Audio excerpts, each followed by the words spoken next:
जी R छान आहे, आमदाराचा खासदाराचा चांगलं जे काम करतात त्यांचा सन्मान व्हायला पाहिजे, त्यांच्या कार्याचा सन्मान व्हायला पाहिजे।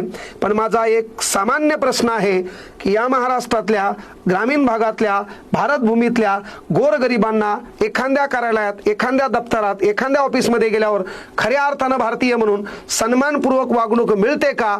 आणि ती मिळत नव्हती, मिळत नाही, पुढे मिळेल का नाही यात अपेक्षा नाही।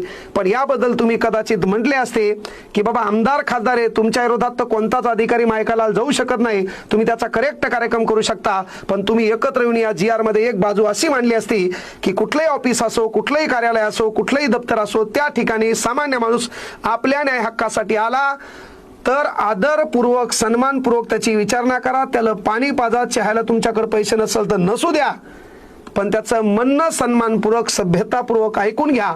हे जर त्या जी आर मध्ये असतं तर कदाचित तुमच्या इथं छान पद्धतीनं फोटो लावून पहिल्यांदा मी तुमच्या विचारांना अभिवादन केलं असतं।